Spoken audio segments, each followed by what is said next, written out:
Good afternoon, everyone. This is Daryl Sirota, and we're here to talk about some remote workforce security today.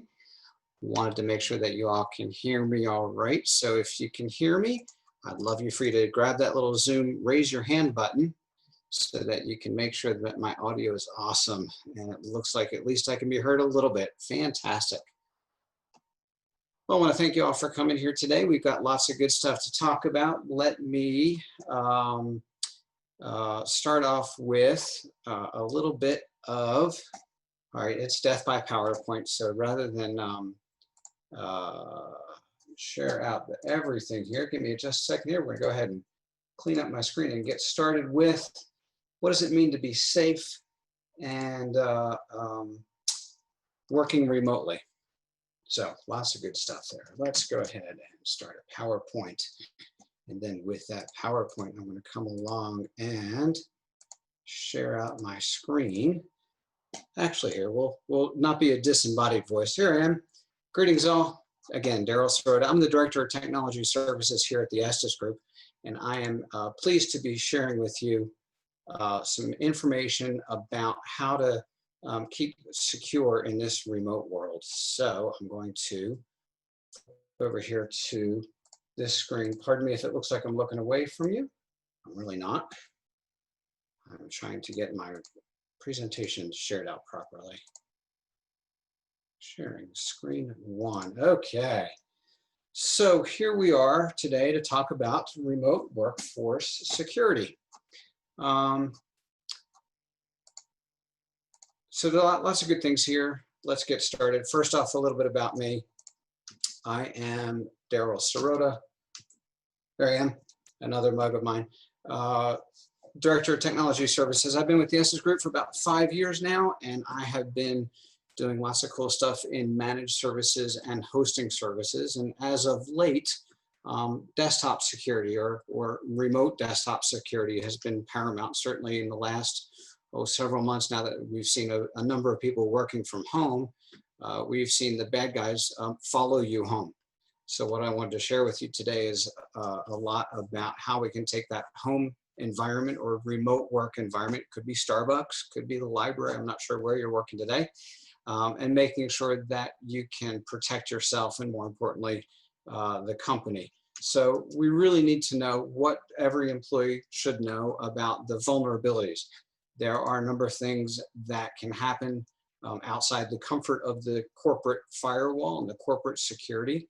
And I'd like to go over some of the hows and the whys and the wheres and all that good stuff about this. If you have any questions as I go on, please feel free to hop up in the Q&A panel. And I'm going to grab one of my co-presenters here to make sure that I don't miss any of those. And I'll certainly leave some room at the end for any questions. And you can certainly use the webinar chat as well. But Q&A is a great way to be able to post any questions that you might have as we go on. I do reserve the right to put off the answer to the end. Okay, so why are we here today? That's a great question. So first off, it should be noted that before the pandemic hit, the remote workers normally made up only 3% of our remote workforce, and a lot of companies, almost half, didn't allow remote workers at all. And so therefore, this really wasn't an issue. However, there were natural disasters. There was the anthrax scare back in the early 90s that you might remember, where people had to work remotely. State of emergencies. Back east, you get snow, and that would keep people from getting into work, and floods and all sorts of natural disasters. But of course, what we're seeing today is unprecedented. So we want to make sure that your cybersecurity culture extends beyond your corporate four walls and breaks into, not breaks into, bad word, is available to protect your family, because you've got people at home that you're worried about. You've got your data, right? Corporations are concerned about making sure their data isn't compromised, and obviously protecting the company as well. So there are a number of things that we can do here. We're going to take a look at why do we want to maintain control of these assets, who's responsible, who's getting in the middle of this, and what can you do to protect yourself, make sure that everything is at the end of the day warm and fuzzy, right? Happy-go-lucky. This is important. Be able to sleep well at night. We don't want to wonder if our data is secure. We want to know that it's secure. So when we look at this first step here, the first thing, we've got control of the company assets. Let's start with why is this important, and then we'll get into the who. So first off, small businesses are prime targets, okay? The small business doesn't have a huge budget to protect themselves. So therefore, while the small business might have somebody who's IT savvy, right? Then the office manager just happens to know the most about computers, and therefore is the one responsible for not only getting them and plugging them in and making sure they work, but oh yeah, making sure it's secure. And in this day and age, that light or laissez-faire attitude towards security reaches up and creates problems. Possibly they've got old computers and they just didn't have the budget to update, right? Windows 7 fell off of the patch cycle, it's end of life. So if you're running Windows 7 or earlier, believe it or not, some of our clients, I'm not proud of it, but they still run Windows XP because they have an old program they just haven't been able to upgrade. And these are all risks. So we have to make sure that those small businesses are aware of those risks and what can they do to reduce their target ability. Okay, clearly the small businesses are getting ransomed. They aren't prepared for that, and therefore there's a lot of different venues that a hacker will try and break into. And by the way, if you've been ransomed once and you paid the ransom, chances are you're going to be ransomed again. So when we look at some of the small business targets here, we see that organizations under 250 users are 6 users in that small company are targeted for some type of malicious email. That malicious email could be an attachment with the malware associated with it. It could be a phishing scam. There's all sorts of things. We'll get into that later. But clearly, the hackers are trying to break in, and the bigger the company doesn't necessarily correspond to more phishing attempts and more hacking attempts. The bigger the company, we typically understand that they've got security behind it and filtering and making sure that the users are not just click happy.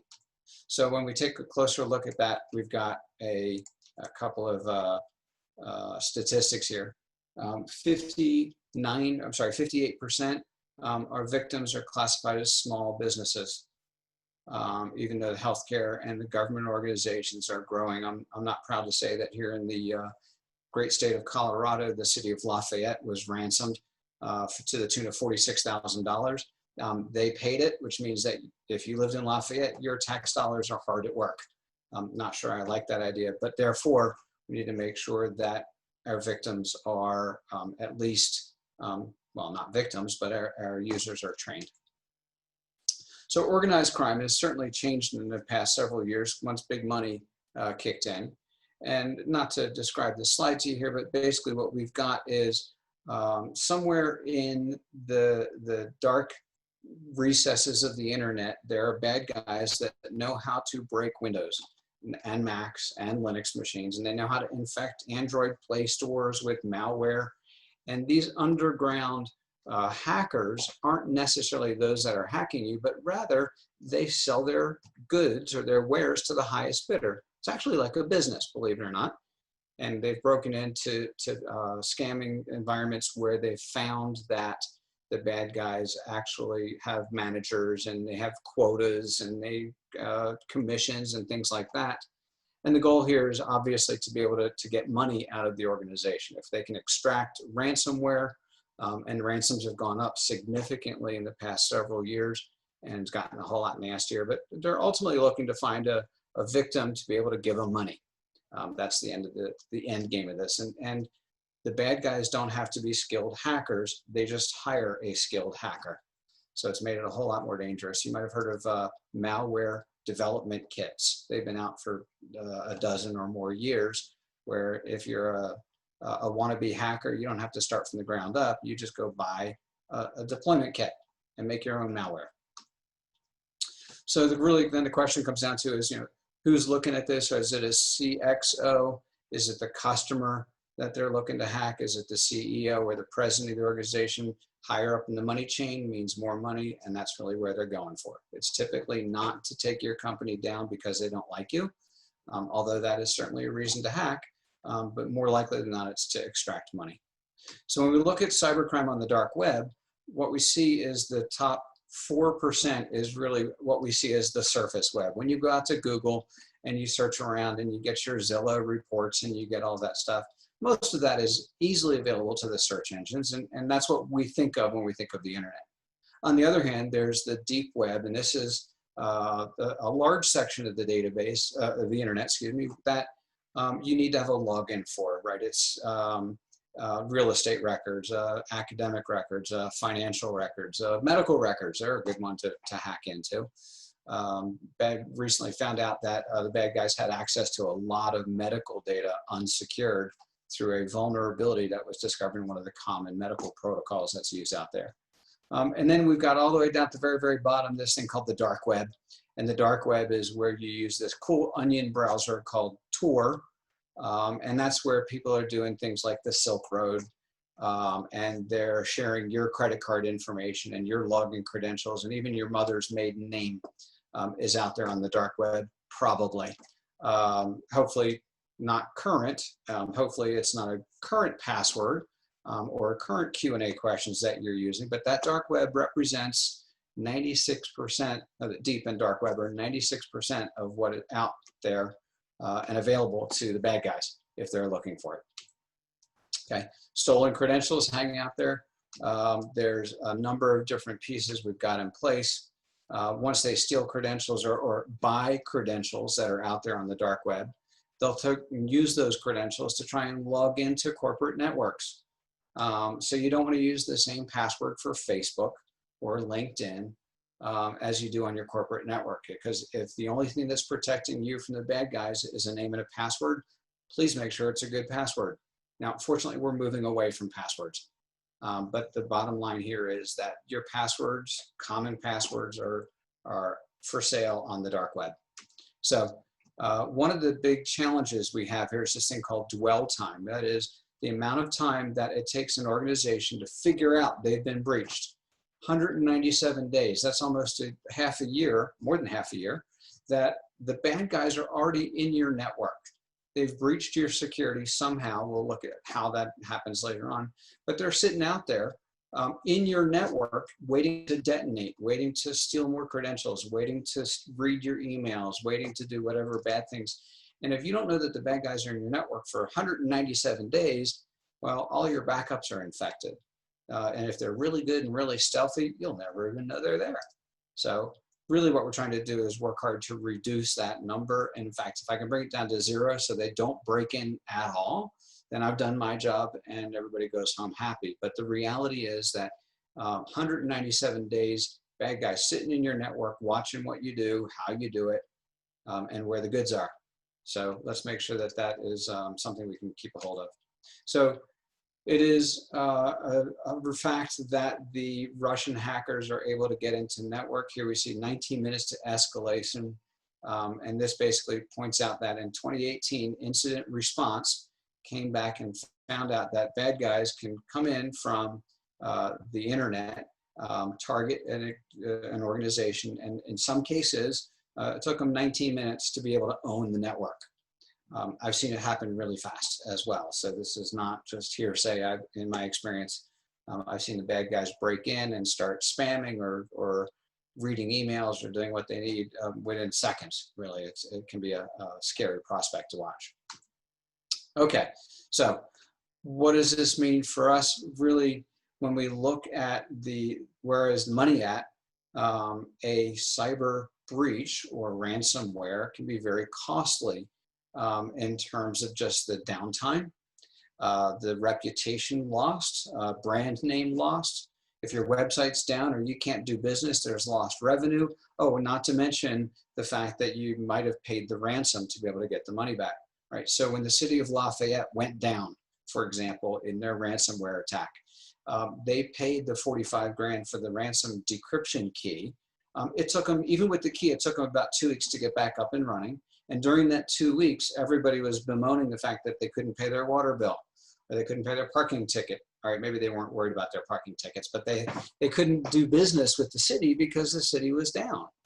And what we've seen here is that the cost of ransomware, the ransom itself, has gone up. It's now, it used to be like $1,900 in Bitcoin. Now it's 36,000.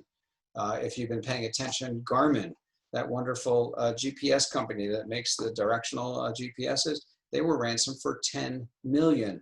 And rumor has it they paid the 10 million just so they could get back up and running. Okay, so it's gotten a whole lot more expensive. And what we're seeing is that for the latest set of ransomware, they're adding a new spin. It's called Ransomware 2.0, if you will. And this is where not only do they lock up your data so you can't use it, but they steal it all first. And if you don't pay the demand, they then sell your data to the highest bidder, maybe on the dark web, maybe to your competitor, maybe to anybody who wants to pay good money for it. So pay the ransom or we're going to leak your data. So not only is it not your data to have access because it's all encrypted, but they're going to sell it to somebody else.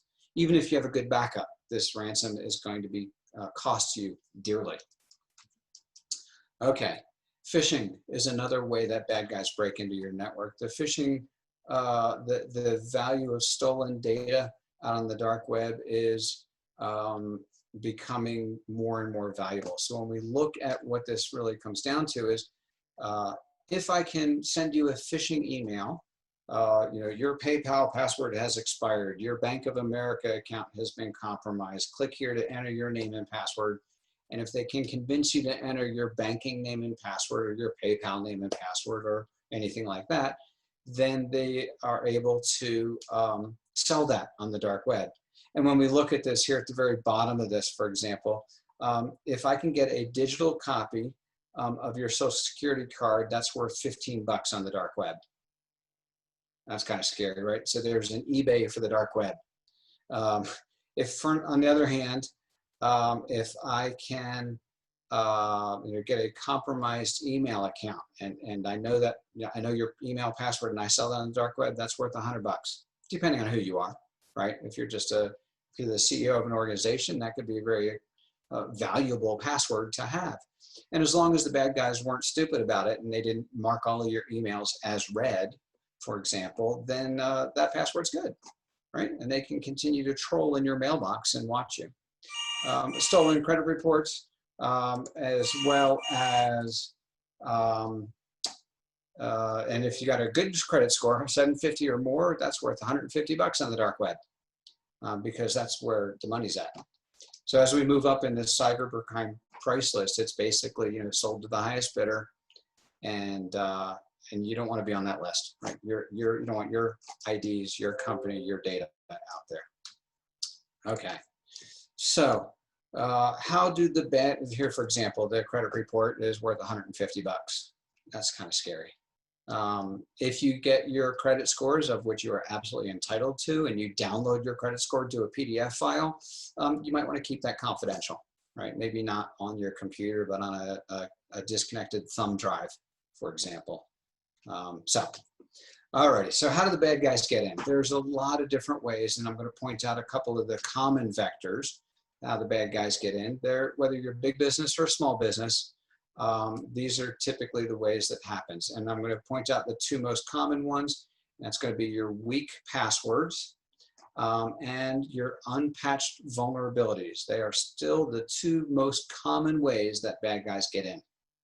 Okay, so when we look at this, our goal is to try and address each one of these boxes, if we will, if we can, to make sure that they're not going to get into your network. Now, I did have a little 4-minute video that I was going to share with you about how phishing works, but you know what? I'm going to save you the 4 minutes because I've got more exciting things to talk about. You probably have some questions. On the other hand, you've already been phished. If you're anybody in the organization, especially if you have a CXO in your title, or you have finance or accounts payable or controller in your title, you've been phished, because the bad guys have done research. They know who the boss is, and their intention is to make you convinced that the boss is stuck in Nigeria and all his credit cards have been stolen, and he needs you to send Google Play cards or something silly like that. Or at least go to your banking website, quote, air quotes, banking website, and enter your name and password because we think that your account's been compromised. You know? So there's all sorts of phishing scams, and the more they know about your organization, the more directed they are, and they call that spear phishing nowadays. where they're really, they're getting good. Their English is proper, and they might even have the boss's name attached to the email. It might even look like it's from the boss and not some strange email address. But our intelligence is our best defense here. But if you have any questions about phishing, bring it up in the Q&A and I'll give you some more details there.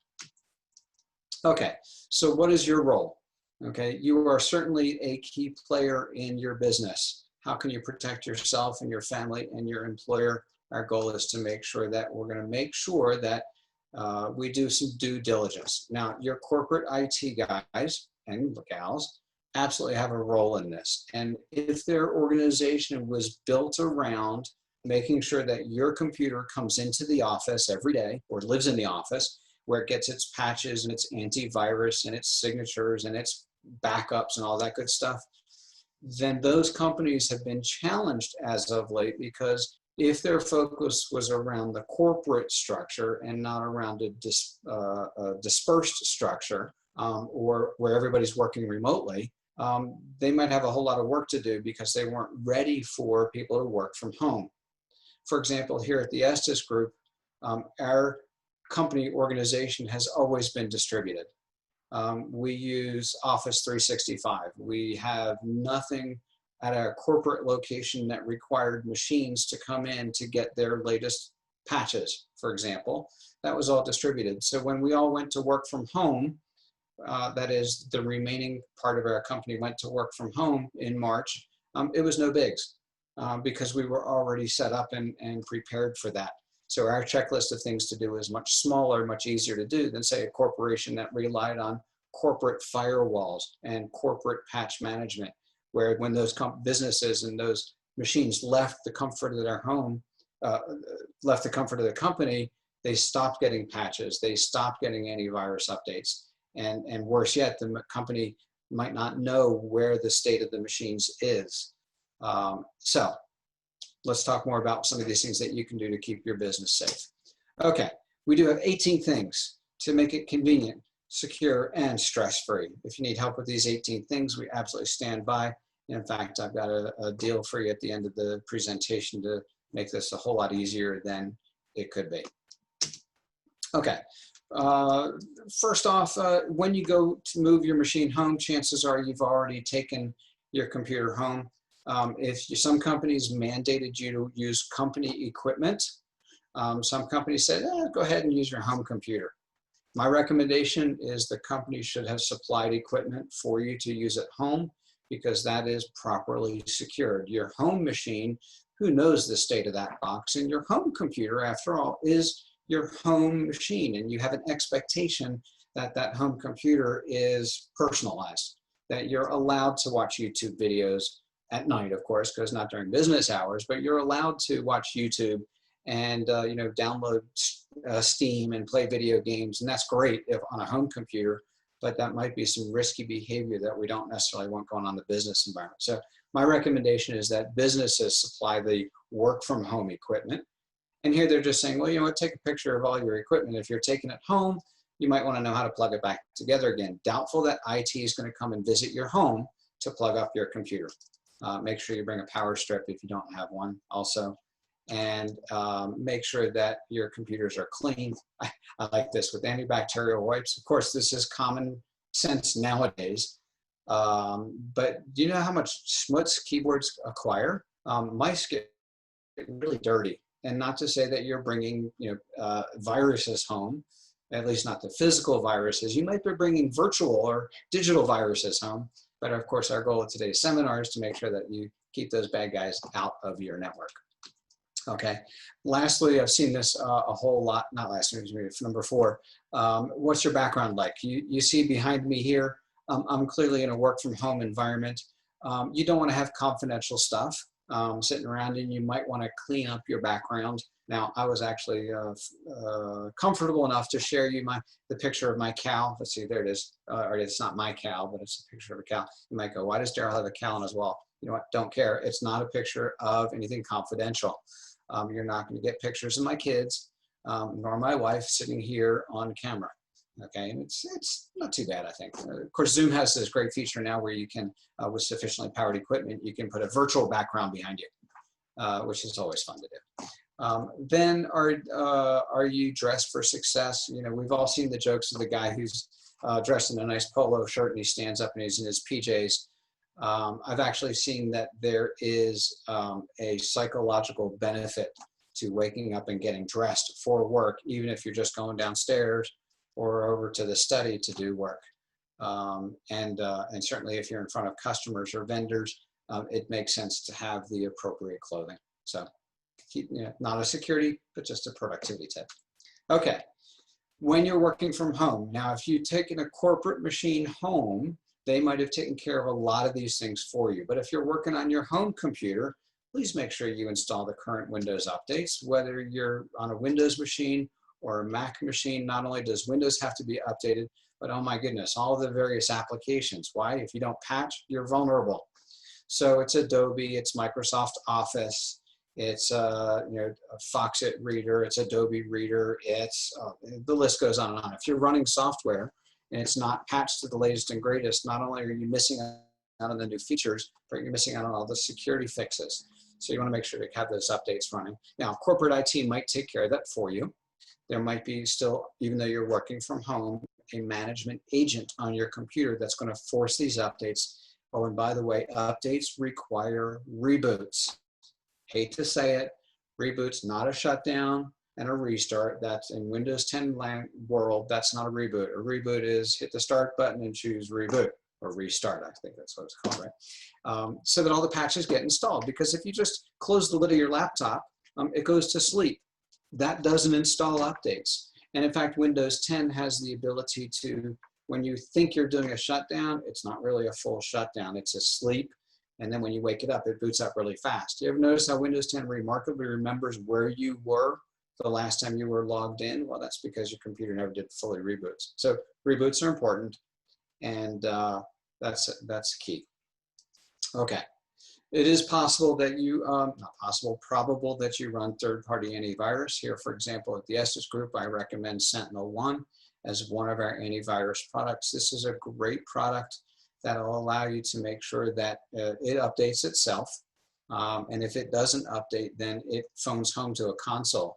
And here at the EstesGroup in our Managed Services division, we watch that console. And if your antivirus isn't being updated on a regular basis, we get an alert.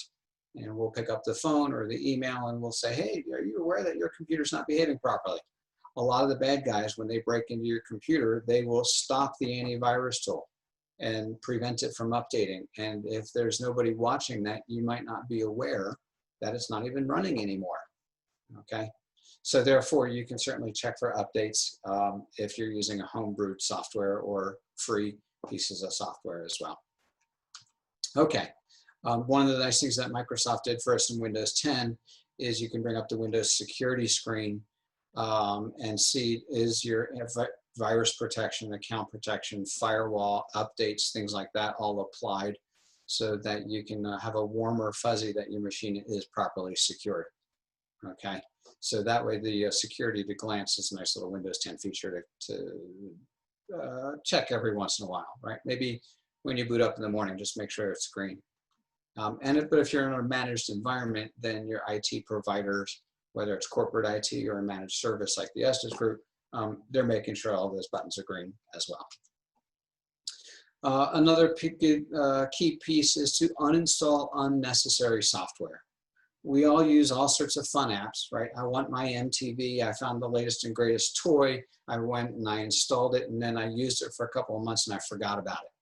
And if you don't use it anymore, then now it's code that's running on your computer, might be running all the time, slowing you down, but it's code that's running that if you're not patching or aware of that it's out there, then you're potentially vulnerable. So I would encourage you to go through and uninstall those things that you don't use anymore.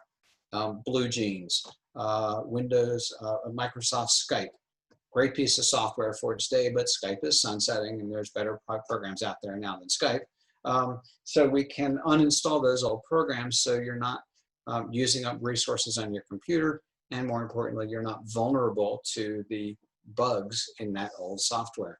If you have any questions about what programs are safe to uninstall, ask your IT person, and they'll tell you, oh, we don't use, Internet Explorer anymore. We use Edge. We don't use Google Chrome. We use Firefox. And so they can help you keep secure by uninstalling the software that's not needed. Of course, if IT is controlling your machine, they've already got that software approved software list defined, and it's probably already in your machine, and unapproved software is removed, or at least flagged, so that they can come along and go, gee, why do you still have this old copy of the coupon printing tool bar? Okay, moving on to connecting to the company VPN. I want to stop here for a minute and say, this is a hot spot for the bad guys to break into your network. New malware has been detected that is designed to steal the password out of your VPN software. So if you're connecting to your company VPN with a name and a password, the bad guys are going to try their hardest to steal that name and a password. And if they break in on the VPN and it's just a name and a password, then they're in the network, thanks to you, because you had malware, not intentionally, but if you have malware on your machine that stole your username and your password, the bad guys are going to grab that and they're going to log into the VPN from Timbuktu and steal your company data. So when we talk about VPNs, first off, people hear the acronym VPN, Virtual Private Connection, and they think, oh, that's secure. And that's not true. In fact, set up improperly, a VPN actually lowers the security of your network, not raises it. Sure, it lets people come in from home and do their work, but doing their work with just a name and a password means that it is likely to get hacked. And if those names and passwords are the same thing as your email name and password, and your email gets compromised, then it's about 30 seconds later that the bad guy's going to be on the VPN and compromise that. So the way that I recommend securing your VPN nowadays, for all you IT guys out there, it's called MFA, multi-factor authentication. The only way we're going to make sure that it's not the bad guys breaking in, it's something that you know, which is a name and a password, and then another factor, multiple factor authentication, like something you have, like your cell phone, right? I use my MFA tool on my cell phone so that when I go to log in, I get my name and my password, and my phone goes bing, and it sends me a text or a Google Authenticator, or I have to enter 6 digits that are only here on the phone, or there's a lot of different ways to do it. But the idea is that it's something you know and something you have. And that means it's a whole lot more secure than just a name and a password. So the bad guys are trying to break into your VPN. And if you have any questions on how to do VPNs right, please see me or email me or contact us afterwards so that we can ensure that your VPN is increasing security, not decreasing security. There's one of the challenges we've seen here, and they're called rogue access points. A rogue access point is an access point that looks and smells like your regular one, but maybe it's not. So here, for example, we see a screen where we're connected to this network called Brook 1842. And there's a Wi-Fi version of Brook 1842. And now these say they're secure because I don't have the little unlock symbol. No, they might not. Yeah, they are secured. So maybe it's the same name and password. But if the bad guys are able to stand up an access point that looks like Starbucks, you might be incented to go connect to Starbucks. And while Starbucks might not be close to you, if your computer is set to automatically join the Starbucks network, because the bad guys know you go to Starbucks, it's easy to do a little dumpster diving and they see the Starbucks can in your trash. So what they're going to do is they're going to sit outside in a car, maybe a van, and they're going to stand up an access point called Starbucks. And if your work PC is set to connect to Starbucks automatically, it's going to connect to this thing called Starbucks and associate with it and start sending the data across. And that puts the bad guy in the middle of your data stream. And if you do anything insecurely on that data stream, they've got your name and your password and your banking information, and they win. Okay, so you might not want to just automatically connect to networks that are assumed secure. Okay, and even if that's the case, we recommend that you don't connect to a network that's not password protected. That password protection is also encryption. And if you connect to a network that's not encrypted, that means the bad guys can be sitting out there watching your network traffic. So turn off the automatic connection on Wi-Fi. Yes, that means that you have to manually connect to your Wi-Fi when you boot up your machine. It's pain, I get it, but security is not easy. These are steps that we can take to make things more secure. Another thing that typically isn't done on a home network, but we strongly recommend it on the corporate network, is to split your networks or segment your networks such that you and your peers aren't on the same network. For example, set up a guest network for your guests and your kids and everybody else, and you connect to the secure network. It depends on your router and the ability to segment the networks this way. For example, I connect on my network here at home through the Ethernet, and I have a direct connection to the internet there, and all of my kids and Xboxes and doorbells and all that stuff, they're on a separate network. So if they are compromised, it's not easy for them to make the jump into my computer. Because if I'm sitting at home on my home computer, it could be that my home firewall settings go, oh, you're at home, everybody's trusted, everybody's warm and fuzzy, and we're all part of the same family, so you can use my hard drive, you can share my printer, you can access my, whatever on my computer. But think of it this way: if the bad guys are sitting next to you on your compromised computer that your kid just got hacked from, we don't want your work computer to get hacked because another computer in your network got hacked. So splitting your network, and one way to do that is with separate network IDs in the Wi-Fi realm, or physical network segmentation. And we espouse this heavily in the corporate world, where servers live on this side of the network and users live on that side of the network, and Wi-Fi is down over here, and ne'er the twain may meet except through approved firewalls in the middle, because firewalls help keep things safe. They're not 100%, but they help keep things safe.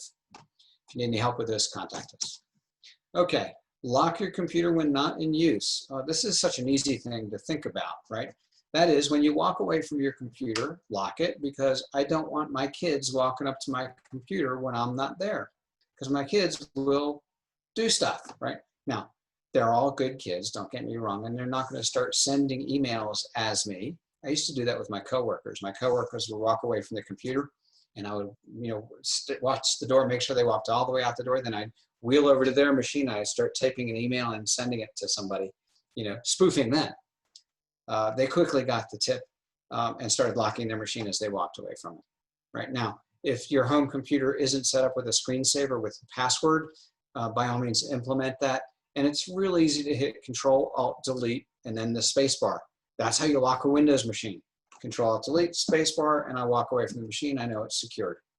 Okay, and that's important if you got people that might be shoulder surfing, watching your screen. And I'm not suspecting that my kids are hackers, but we don't need them to view things that they ought not to view, right? What's private at work should be private remotely. Okay, so lock your machine when not in use. You might consider, if you've got a shared computer that is a home computer that is both work and home use, to create a separate user profile, right?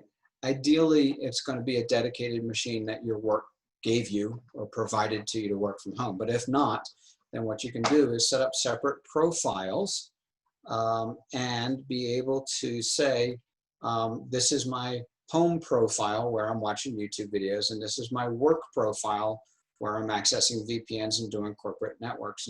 And while that's not a complete barrier between the two, I prefer two machines, we can certainly split that up so that the risky behavior done on one is not going to necessarily infect the other. Now, in all cases, you don't want to be a local administrator unless you absolutely have to be, right? A local administrator is that account that has godlike privileges on the computer. And we want to make sure that those credentials, that administrator account, is only used when necessary. You don't need to sit down at an everyday machine and log in as an administrative account and do administrative elevated type work without being focused and attentive to that. And Windows 10 has gone a long way to make sure that you are aware that your computer is now running as an administrator, so that any software you install or a new printer that you install is done with the awareness necessary that you're not just going to be, surfing the wild woolly web as an administrator account. Rule number 3 here is kind of interesting. If it's free, it probably has spyware on it. That's not necessarily true, but I have found that there's a lot of software out there that comes along with an additional help, right? How many folks have installed Adobe Reader to find that it will happily install Chrome for you? And if you install Chrome, then that's great, but Chrome has its own set of vulnerabilities. So if you might want to look for those drive-by installs, and if it's free, be wary that it's got an expense associated with it, right? Additional toolbars, a little helper program to do this for you, etc. So family settings is kind of nice, especially if you're going to have somebody else, not you, working on the machine, right? For example, when my kids wanted to use I have a computer at home, not my work machine, but it's a shared computer that we all, hand around to each other when we need to. And each person has their own profile, so we're not sharing cookies, we're not sharing web history, we're not sharing software installs and things like that. And my kids are never administrators on their computer, on my computer. If they buy their own computer, they can be an administrator, get themselves hacked, whatever. And then we have a discussion about safe surfing. Okay, passwords. Got passwords? Well, of course we have passwords. Currently, the bane of my existence is passwords. If you are using a password management tool, great. By the way, saving passwords in your browser, not great. Why? Because, for example, Google Chrome and Edge have the ability to synchronize all of those things up to the cloud. How convenient. When you go to another computer that has Chrome and you log into Chrome, all your favorites and all of your passwords and all your extensions are magically on the other machine. It's no magic, folks. Google's holding onto your password. Now, they claim they don't know it, but you know what? I don't trust Google any more than I trust Microsoft in terms of, if I use the browser to save my password, then somebody else has my password. So there are better tools like password management tools. We, for example, here at the EstesGroup use Passportal. Awesome corporate password management tool that we use to keep track of passwords. I know when passwords are shared. I know who's viewed a password. When somebody leaves the company, I know all the passwords that they ever shared and I can, or seen, and I can get a list to go change all of those passwords. Because who knows, once a user looks at a password, they might write on a Post-it note and save it in their left-hand drawer. Oh, if you're right-handed, it's in your right-hand drawer, by the way. And when we save those passwords, they can be used for compromise, okay? Don't use an Excel spreadsheet to store all your passwords. Even if you password protect that spreadsheet, Google Excel brute force password, and you too can get a piece of software that will try every known password known to man against a spreadsheet to try and crack into it. So if you have to save passwords in a document or an Excel spreadsheet, don't call it passwords. Call it something like mom's chicken soup recipe so that it's not obvious that there's passwords in it. And then what you want to do is password protect that document. And again, even I don't treat that as secure because that password against an Excel spreadsheet can be brute forced. I try A, then I try B, then I try ABC, and I try password 123. People still use password 123, by the way. I can't believe it. But anyway, if the bad guy gets a hold of that spreadsheet, then they can just start banging at it 1,000,000 times a second to be able to crack the password, and they will. And then they'll get all your passwords. So you don't want to do that because it's not secure enough for me. I don't espouse keeping passwords in a document anywhere outside of a password management tool that's been designed for that protection. Okay, moving on, DNS filtering. Well, what's DNS? It's the name to address book for the internet. There's been great strides in DNS protection. At the very least, what I'd recommend is to start using one of the filtering tools that's freely available. For example, there's a company called OpenDNS, and they have a family protection plan. OpenDNS will, for one update in your router, home router, It'll keep all the machines behind that router protected against known malware sites, known phishing sites, and maybe some sites that you don't want your kids visiting. And what they'll do then is, and it costs nothing. If you're willing to pay a couple of bucks, you can actually get much more granular filtering to make sure that all your home computers are not visiting malware sites, and they can't go to eBay, for example, if that's been a problem in your family. And your IT provider might have some protection. Comcast provides a modicum of protection. If you're a subscriber to Comcast X1, Xfinity, they have some additional DNS filtering that can be added by the click of a button. And it'll keep everybody behind that Xfinity router more safe than not. And so that's worthwhile. But DNS is getting some facelifts coming up lately that you might want to look at. Your soft phones and your remote software tools, guess what? There's applications, they get updates.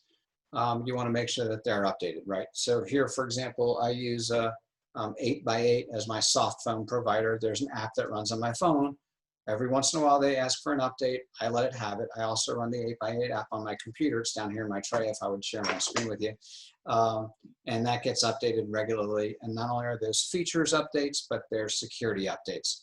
So you want to make sure that they are updated as well. Okay. And keep all the pieces of software updated. Uninstall unused browser extensions. This is key. 500 malicious Chrome extensions were found out there on the Google Play Store. Why? Because Google didn't closely police the Play Store and they allowed malware to sneak in. And so just because it's in the Google Play Store doesn't mean it's vetted and safe and won't be a problem. Malware has snuck into the Play Store. Malware has snuck into the Apple Play Store too, although to a smaller extent. And Apple's much more aggressive about pulling malware extensions out of their Play Store. But Chrome has a Play Store, and if you're not using it, get rid of it. If you don't trust it, get rid of it, okay? Chrome extensions are software. Software has bugs. Bugs get you hacked. Therefore, if you're not using that software, that extension anymore, uninstall it. This is the same slide as I shared before when you uninstall unused software. In fact, you want to make sure that your browsers are updated. Well, this goes right along with the previous slide on making sure all your software and your apps are updated, okay? Default browsers, and they talk about Internet Explorer for the PC, Safari for the Mac. The bad guys know that your computer shipped with Internet Explorer. They know that your Windows 10 machine ships with Edge, and whether you like it or not, the later versions of Edge are more secure than the older versions. And yes, Microsoft has gotten incredibly aggressive about pushing Edge on everybody. I don't agree with their tactics, but Edge is more secure than Internet Explorer. It's a known fact, okay? So you want to make sure that they stay updated. So if you're going to install an alternate browser, please make it like Chrome or Firefox or Safari, or there's 100 different browsers out there. Please make sure that they are as updated, because not only are they giving you feature updates, but they're giving you security updates. Think twice. This is really common sense here. If you are working in an unfamiliar environment, that is from home or Starbucks, don't take anything for granted. See what's going on, right? Don't necessarily watch YouTube videos that you would normally watch from home. It's possible that your company is watching. Okay, we certainly have monitoring tools now to where we are aware of what end users are doing on their machines. If it's a company machine, it's a company asset, they can, it's their computer, so they can watch you do whatever it is that you're doing. So that could be your browsing history and your application history and your screenshot history and all those fun things that would be available. And if the boss found you watching YouTube videos at work, you might get yelled at. So you probably don't want to watch YouTube videos at home because the boss might know. Okay. When they look at a safe web search, this is something the bad guys know you're working from home.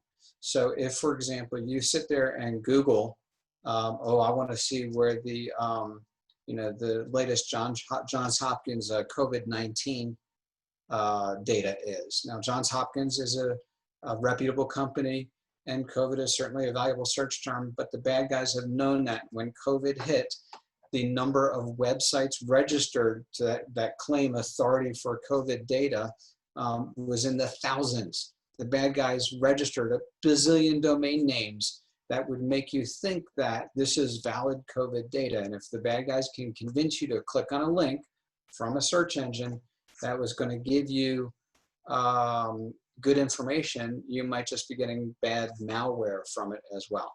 So this is an interesting little tidbit that just don't click on it because it says, I've got the information you want.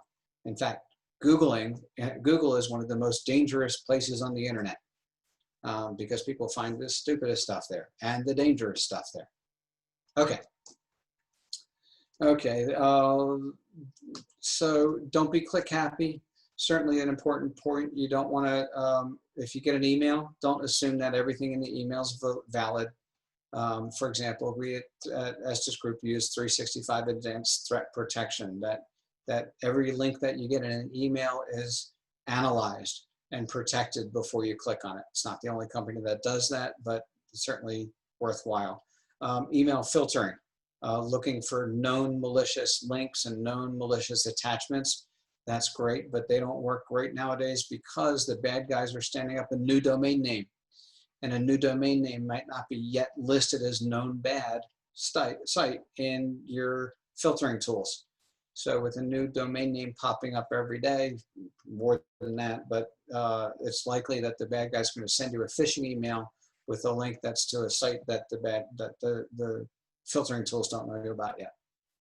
And then lastly, endpoint protection, or better yet, advanced endpoint protection can stop ransomware, and that could be your final layer of defense. In fact, I would argue that your final layer of defense is backups, where you're going to make sure that if your machine gets hacked, okay, if it's been ransomed, the data is exfiltrated, ouch, that hurts. But if you've got a backup, at least you can get back to business. The ransomware might still sell your data on the dark web, which is going to be expensive, but not financially, but in terms of reputation.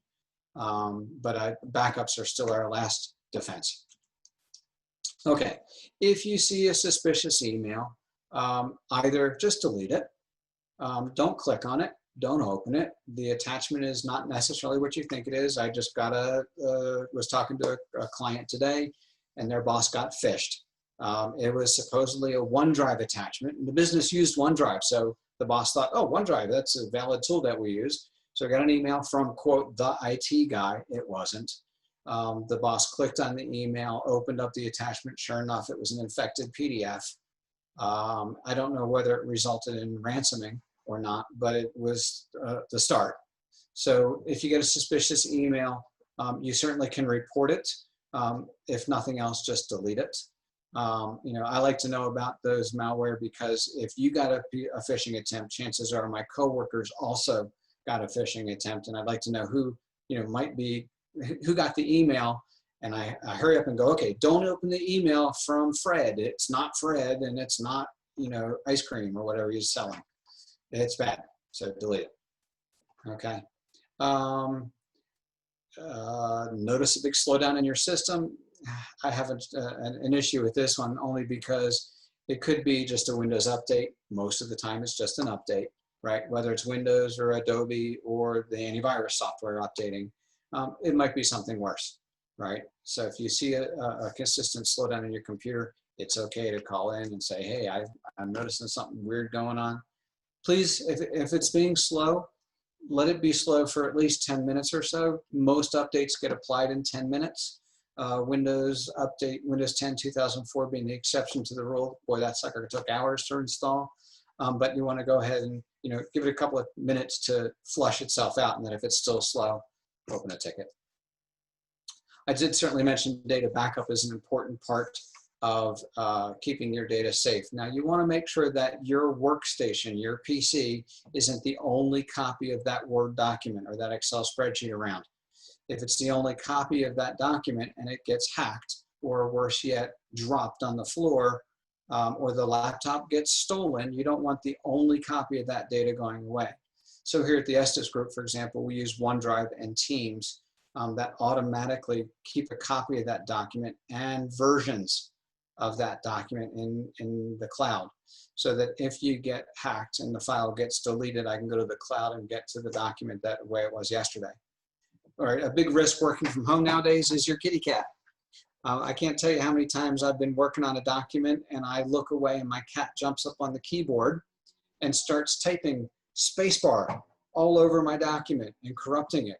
Worse yet, they'll hit Control A, which is select all, and then hit the spacebar and they'll delete the whole document. Well, they didn't delete the document, they deleted the contents of the document. And that's where versioning comes in real handy, because I can go back a few minutes to what my document looked like a few minutes ago, and I can bring a copy of my document back. So whether it was intentional hacking by the bad guys or accidental hacking by my cat, cloud backups are a lifesaver in a number of different ways. Okay, and also if you put files on your PC and they're not part of the corporate contained structure, you might have breached confidentiality agreements, right? You're not supposed to take HIPAA data and put it on your computer at home. You're not supposed to take confidential corporate secrets and copy them to a thumb drive. And so if the company finds out that you're copying confidential data to unsecure locations, you might find yourself looking for a new job. So keep in mind that not only do we have to have our data backed up, but it has to be kept securely, and the company has a vested interest in making sure that that data stays secure. So I wouldn't be doing my due diligence as a purveyor of information without telling you that it's not as grim as it seems. Yes, the bad guys are out there. Yes, they are actively trying to exploit your home network to break into your company. They're actively trying to ransom you and phish you and be able to get money out of the company. 60% of small businesses that are ransomed are out of business within the year.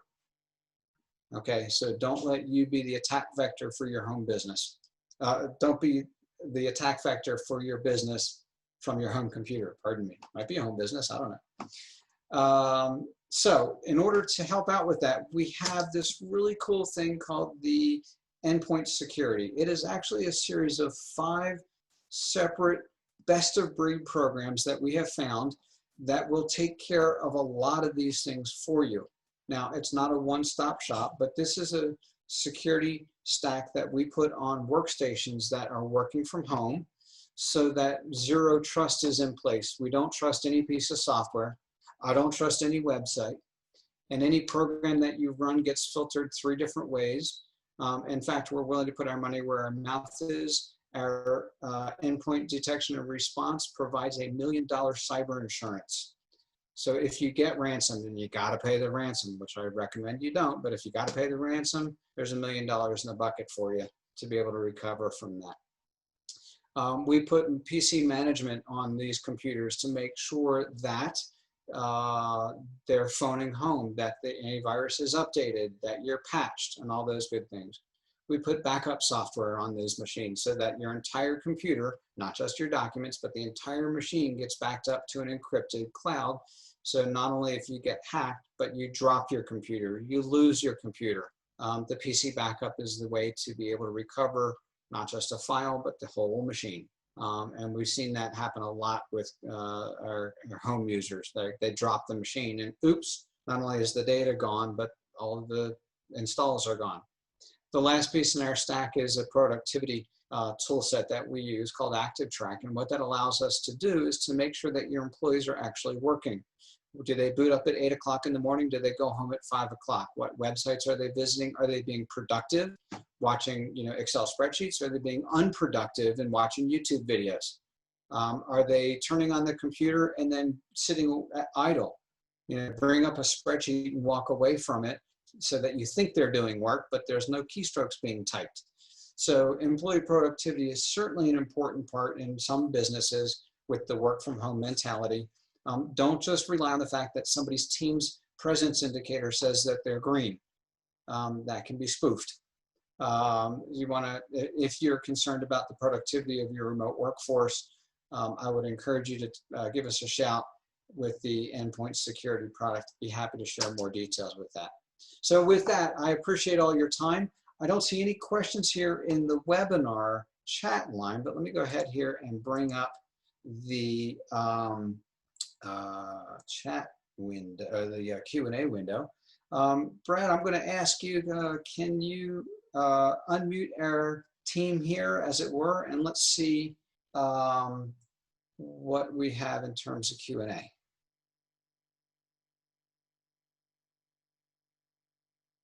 Anyone? All right, my Zoom session. All right, well, if I don't see any questions here, one of my helpers, any questions? It's all quiet out there in internet land. All right, well, in that case, folks, I want to say thank you so much for coming.